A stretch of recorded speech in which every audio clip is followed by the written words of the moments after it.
Chosen one, stop for a moment and breathe deeply. Because this is not just another message passing through your day, this is a warning meant to reach you before you make a move that could cost far more than you realize. God is saying, no, no, no, do not move. Do not react. Do not fall for this. There is something in front of you that looks promising, sounds convincing, and feels almost heaven-sent. But the Lord is telling you to slow down and listen carefully, because not everything that shines carries His light. You were not brought here by accident. You were interrupted on purpose. Heaven saw the step you were about to take, the door you were about to open, the person you were about to trust, the decision you were about to justify, and God stepped in before the damage could begin. This is why your spirit has felt restless. This is why something inside you has been whispering that all is not as it seems.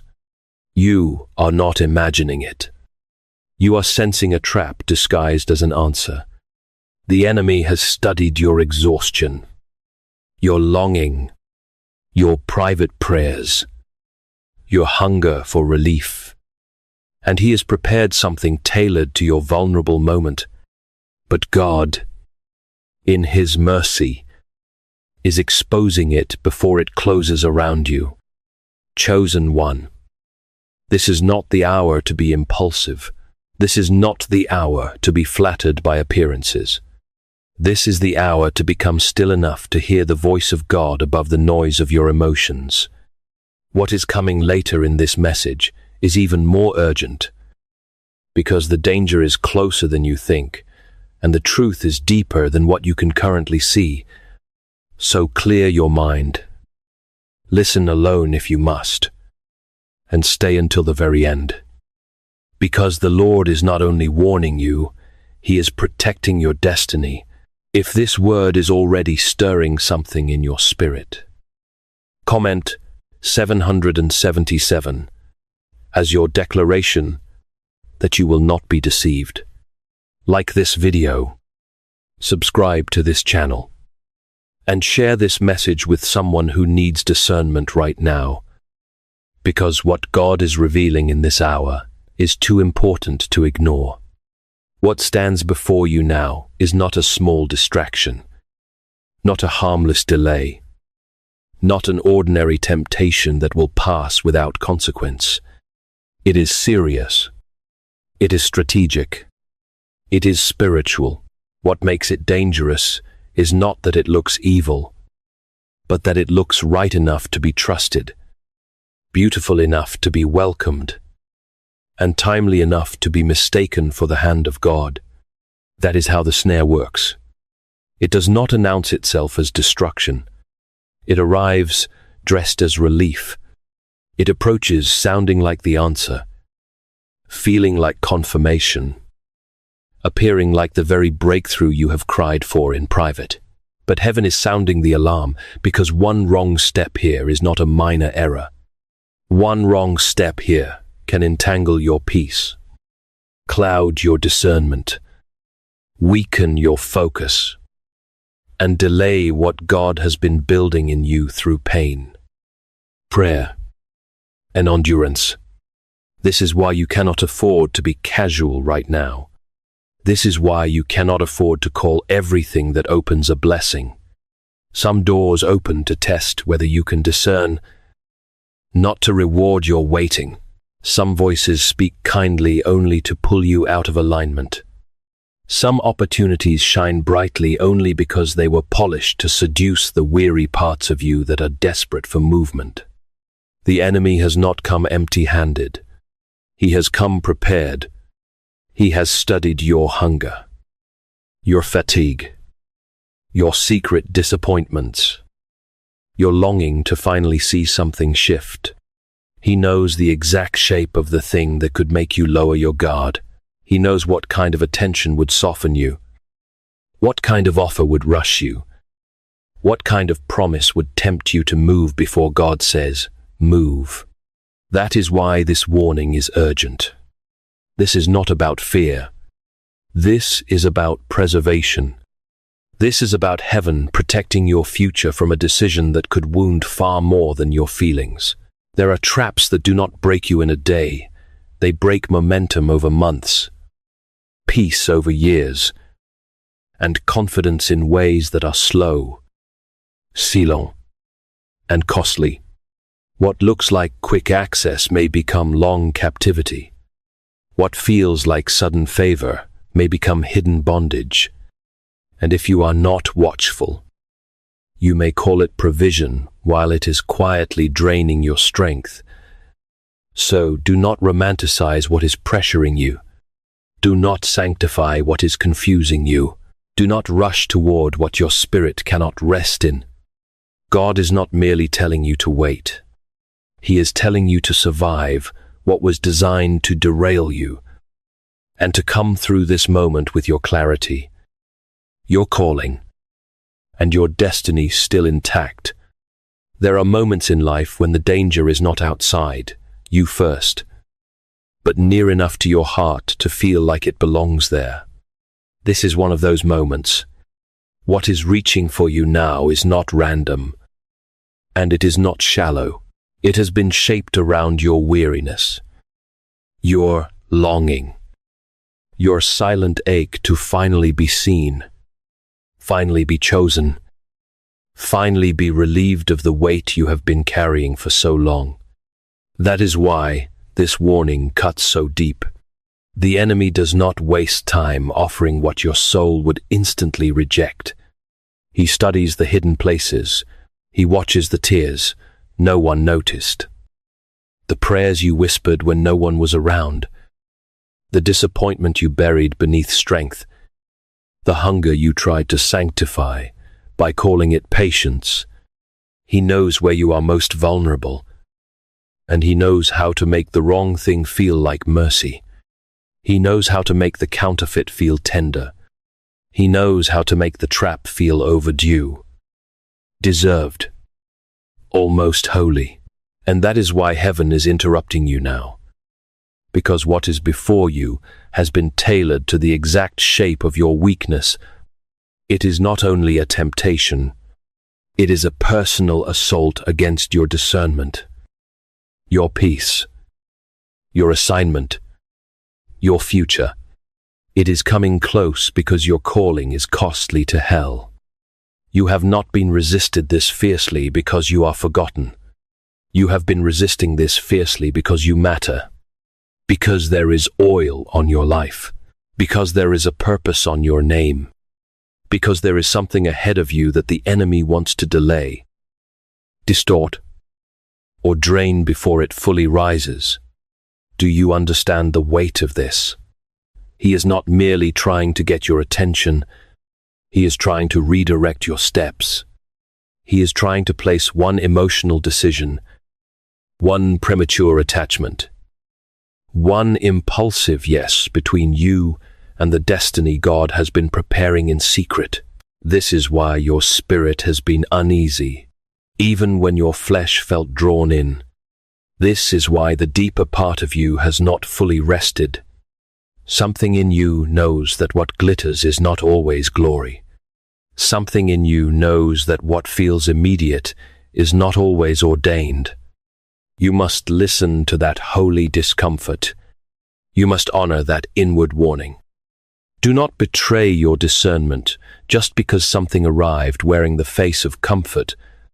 Do not silence the alarm just because the offer is attractive. Ask yourself with absolute honesty, why does this thing pull so hard on the places in me that are still healing? Why does it demand a quick answer from a spirit that is still seeking peace? Why does it stir urgency but not rest? Heaven is not exposing this to shame you. Heaven is exposing this to save you. And if you will stay still long enough, pray deep enough, and listen closely enough, God will show you what this really is before it ever has the chance to take from you what took years to rebuild. The pressure to move quickly is not innocent. It is not accidental. It is one of the enemy's oldest weapons, because he knows that if he can rush you, He can weaken you. If he can make you feel that you must answer now, decide now, trust now, commit now, then he can push you past the place of prayer and into the place of reaction. And that is where many destinies have been wounded. Not always through rebellion, not always through open sin, sometimes through haste, through emotional speed, through that dangerous moment when something feels so urgent that you mistake pressure for purpose. But hear this clearly. God does not need panic to fulfill his will in your life. He does not need confusion to release what is truly yours. He does not need fear, deadlines, emotional force, or inner chaos to move you into alignment. The enemy does. That is why what is in front of you feels like it is demanding an answer before you can breathe, before you can think, before you can truly discern. It is trying to outrun your wisdom. It is trying to get your yes before your spirit fully wakes up to what is hidden underneath it. And this is why heaven is slowing you down. This is why you feel that resistance. This is why everything inside you has not fully agreed. Even if part of you feels excited, you are being protected from the kind of decision that looks small in the moment but creates consequences that echo much longer than you imagined. One rushed move can open the door to months of confusion. One hurried attachment can drain years of strength. One impulsive step can delay what God intended to establish with peace, clarity, and clean hands. Do not underestimate how serious this is. There are people who are still recovering from what they agreed to in one unguarded hour, still rebuilding from one relationship they entered too fast, still healing from one opportunity they called favor before testing the spirit behind it. This is not the hour to let urgency preach to you. This is the hour to become still enough to hear God over the noise. For as it is written in 1 Corinthians 14:33, for God is not the author of confusion, but of peace. So if confusion is speaking louder than peace, do not move. If pressure is greater than clarity, do not move. If the need to act is outrunning your discernment, do not move. Let the world rush. Let the counterfeit push. Let the enemy create noise. But you be still. Be watchful. Be anchored, because what God gives will not require you to abandon discernment in order to keep it, and what is truly sent by heaven will remain pure even after prayer, time, and testing.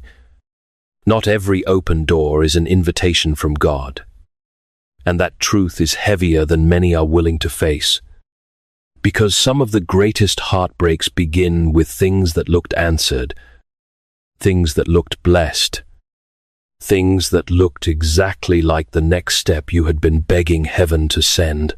This is why discernment matters so much in this hour. You are not dealing with something obvious. You are dealing with something polished, something persuasive, something that knows how to wear the language of favor while hiding the spirit of sabotage. Some doors open to elevate you, and there are doors that open to examine whether you have learned to recognize the difference between what is from God and what only imitates Him. That is why you cannot be moved by appearance alone. You cannot be led by excitement alone. You cannot call something divine just because it arrived after a long season of waiting. Sometimes the enemy waits until you are exhausted from disappointment, then sends a counterfeit that looks close enough to the promise to make you lower your guard. And if you are not careful, you will celebrate the very thing that came to drain your peace. Hear this with all seriousness. A false blessing does not always enter your life to destroy you instantly. Sometimes it enters to delay you slowly, to weaken you quietly, to occupy your heart, your mind, your time, and your strength until you no longer have the sharpness to pursue what God actually prepared for you. That is why some things feel beautiful at first and costly later. They glow in the beginning, but behind the shine is compromise, confusion, pressure, and hidden grief. God is not merely concerned with whether something looks good. He is concerned with what it will do to your spirit after you have lived inside it. Will it strengthen your walk, or slowly suffocate it? Will it deepen your peace, or train you to live without it? Will it pull you closer to truth, or teach you to survive in mixtures where something looks holy on the surface but leaves your inner life starving? C.S. Lewis wrote, "In Mere Christianity, do not waste time bothering whether you love your neighbor. Act as if you did. There is wisdom in that here. Do not wait for every emotion to become comfortable before you obey God. Do not wait until your flesh loses interest before you choose holiness. Obedience is not proven when temptation disappears. Obedience is proven when the thing still looks desirable, but you choose truth over appetite, peace over pressure, destiny over impulse. Some doors must be walked away from while they are still calling your name. Some offers must be refused while they still look golden. Some voices must be silenced while they are still flattering the wounded parts of you. Because what is truly from God can survive prayer, testing, time, and stillness. It does not collapse when questioned. It does not demand access before discernment. It does not punish you for going slow. It does not need your panic to remain open. What God sends comes with weight. Yes, but it also comes with clarity. It may stretch you, but it will not seduce you away from your center. It may require faith, but it will not require you to betray the warning in your spirit just to keep it. So look again, slow down again, pray again, ask with full honesty, does this carry the peace of God, or only the thrill of being wanted? Does this align with my calling, or only appeal to my craving? Have you ever thanked God for shutting a door that once looked perfect? And is there something in your life right now that seems good on the outside, but leaves your spirit unsettled within? Not every voice around you is helping you reach your destiny. And that is a painful truth, because some of the deepest traps do not come through strangers. They come through people who already have access, people you have laughed with, confided in, leaned on, listened to, and trusted. That is what makes this part of the warning so difficult. The danger does not always stand at a distance, looking, threatening. Sometimes it sits close enough to feel familiar. Sometimes it speaks in a tone that sounds caring. Sometimes it comes wrapped in advice, concern, affection, even loyalty. But if you listen beneath the surface, you will begin to notice something is off. The words may sound supportive, yet they leave your spirit heavy. The conversations may seem harmless, yet they stir confusion instead of clarity. The connection may feel strong, yet every time you engage it, your discernment weakens and your peace begins to slip. You must understand this with sober eyes. Not everyone around you is aligned with where God is taking you. Some people are connected to your history, but not your future. Some are attached to your presence, but uncomfortable with your elevation. Some smile at your potential, but inwardly resist the cost of what your calling will require. And when envy, insecurity, fear, or hidden agenda enter a relationship, the enemy has something to work with. He does not need everyone around you to hate you openly. He only needs subtle influence, a little pressure, a little manipulation, a little doubt planted at the right time, a little voice that says, "You're overthinking it. Just do it. Just trust it. Just move." But if that voice keeps pushing you away from prayer, away from patience, away from the warning in your spirit, then you must stop treating it as harmless. The wrong influence rarely begins with open destruction. It begins by normalizing misalignment. It begins by making you comfortable with what God has already made you uneasy about. It begins by teaching you to ignore the check in your spirit for the sake of keeping connection, approval, or emotional comfort. And that is where many people lose ground. They fought hard to gain. Be careful who gets to speak into your vulnerable places. Be careful who interprets your pain for you. Be careful who keeps urging movement when God is calling you to stillness. Some people do not even realize they are being used to distract you.